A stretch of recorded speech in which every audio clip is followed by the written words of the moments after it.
लेकिन माँ, मुझे तो यहाँ पर से बहुत जोर जोर की किसी मनुष्य की सुगंध आ रही है। अरे बेटा, यहाँ पर कोई नहीं है, तुम मेरा विश्वास क्यों नहीं कर रहे हो? अच्छा ठीक है माँ, आज मैं बहुत थक गया हूँ, इसलिए मैं आज सोने के लिए जा रहा हूँ। हाँ हाँ बेटा, मैं भी आज बहुत थक गई हूँ, चलो मैं भी आज थोड़ा सा सो ही लेती हूँ। इतना कहकर दोनों माँ और बेटा आराम करने लगते हैं। थोड़ी ही देर में राक्षस सो जाता है। मुझे लगता है यह गहरी नींद में सो गया है, यही अच्छा मौका है बाल उखाड़ने का। तो फिर वो डायन जल्दी से शैतान का एक बाल उखाड़ लेती है। अरे माँ, ये तो क्या कर रही है? तू मेरा बाल क्यों उखाड़ रही है? अरे बेटा, मैं बहुत ही ज्यादा डर गई थी, मैंने बहुत बुरा सपना देख लिया था। ओहो माँ, तुमने ऐसा क्या बुरा सपना देख लिया जो तुम डर गई हो? मैंने सपना में देखा कि कुंवर राज का एक कुआं, जिससे बहुत साल पहले बहुत मीठा पानी निकलता था, परंतु अब वही कुआं पूरी तरह से सूख चुका है। परंतु ऐसा कैसे हो सकता है मेरे बेटे? अरे माँ, तो इसमें इतना परेशान होने की क्या जरूरत है? वो कुआं इसलिए सूखा है क्योंकि उसमें एक बड़ा सा पत्थर पड़ा हुआ है और उसी पत्थर के नीचे एक बड़ा सा मेढक दबकर मरा हुआ है। यदि फिर से वो कुआं से मेढक निकाल दिया जाए तो फिर से वो कुआं मीठी पानी से भर जाएगा। इतना कहकर वो शैतान फिर से सो जाता है। जब वो शैतान गहरी निंद्रा में चला जाता है तब उसकी माँ फिर से उसका दूसरा बाल कबाड़ लेती है।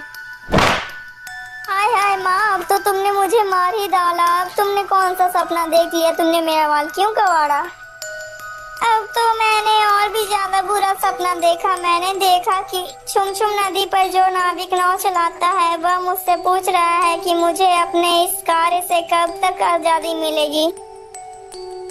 अरे माँ, वो नाविक मूर्ख है। वो नाविक अगर अपना चाकू किसी और के हाथ में थमा दे तो वो अपने कार्य से तुरंत ही छुटकारा मिल जाएगा उसे।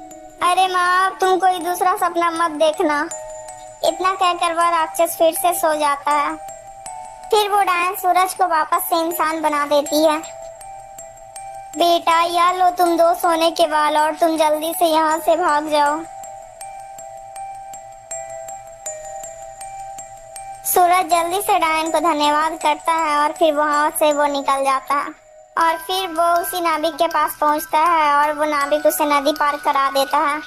अरे भाई, जिस दिन कोई आदमी तुम्हारा ये चप्पू अपने हाथ में ले लेगा तब तुम इस चप्पू से आजाद हो जाओगे, अपने कार्य से आजाद हो जाओगे। इतना कहकर सूरज वहां से अपना घोड़ा पे बैठता है और वहां से निकल पड़ता है। कुछ देर चलते चलते सूरज उसी राज्य में पहुंच जाता है जहाँ उसे राजा का जवाब देना था।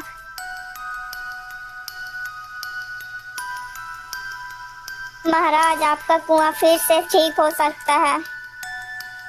तो फिर जल्दी से बताओ युवक, इसका क्या उपाय है? महाराज, आपके कुएं में एक बहुत बड़ा सा पत्थर पड़ा हुआ है और उसी पत्थर के नीचे एक बड़ा सा मेढक है। यदि उसी मेढक को निकाल दिया जाए तो आपका कुआं फिर से मीठे पानी से भर जाएगा। राजा ने बिल्कुल ऐसा ही किया। उसने उस बड़े से मेढक को कुएं से बाहर निकलवा दिया।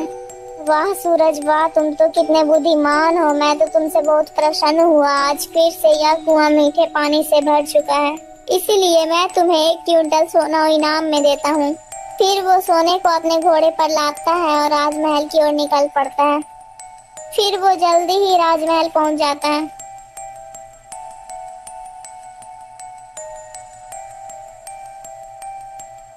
ये लीजिए महाराज, मैं आपके लिए शैतान के बाल ले आया हूँ। अच्छा ठीक है, लेकिन तुम इन दोनों थैलों में क्या लेकर आए हो? महाराज, इसके अंदर सोना है। सूरज फिर जल्दी से उन दोनों थैलों को राजा के सामने खोल देता है। राजा इतना सारा सोना देखकर चौंक जाता है। अरे इतना सारा सोना, लेकिन तुम्हें इतना सारा सोना कहाँ से मिला है? महाराज, मैं यह सोना छुमछुम नदी के किनारे से लेकर आया हूँ। वहाँ पर जितना मन चाहा उतना सोना मैं यहाँ से उठा ले आया हूँ। तो क्या मैं भी वहाँ पर से सोना उठा कर ला सकता हूँ? हाँ महाराज, लेकिन उस छुमछुम नदी के पास आप पहुँच जाना। उसके बाद वहाँ पर एक नाविक मिलेगा। आप उस नाविक का चप्पू ले लीजिएगा और उसी चप्पू से आप वो नाव चलाकर खुद ही नाव किनारे चले जाइएगा। तभी आपको वहाँ पर सोना दिखाई देगा। यदि आपने नाव नहीं चलाई तो वो सोना आपको कभी दिखाई नहीं देगा। इतना सुनते ही राजा के मन में लालच आ जाता है और तुरंत ही वो छुमछुम नदी के पास पहुंच जाता है।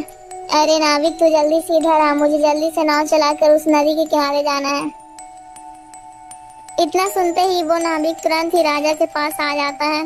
फिर तुरंत ही वो राजा खुद ही चप्पू लेकर नाव चलाने लगता है। तभी वो नाविक अपने आप वहां से गायब हो जाता है और दूसरी तरफ सूरज उस राज का राजा बन जाता है। अरे भाई, अपना बेटा मिल गया, अपने राज का राजा 14 वर्ष का लड़का बना है। अरे हरिया भाई, और उसका विवाह भी एक राजकुमारी से ही हुआ है। इसका मतलब वही लड़का तुम्हारा बेटा है। इतना सुनते ही हरिया और उसकी पत्नी तुरंत ही राजमहल पहुंच जाते हैं और फिर वो अपनी सारी कहानी सूरज को बता देते हैं। अरे हाँ सूरज बेटा, यही तुम्हारे असली माता पिता हैं। तुम मुझे नदी के किनारे एक संदूक में मिला था। इतना सुनकर सूरज बहुत ही ज्यादा भावुक हो जाता है और अपने माता पिता को गले से लगा लेता है और वो फिर उसी राज में राज भी करने लगता है।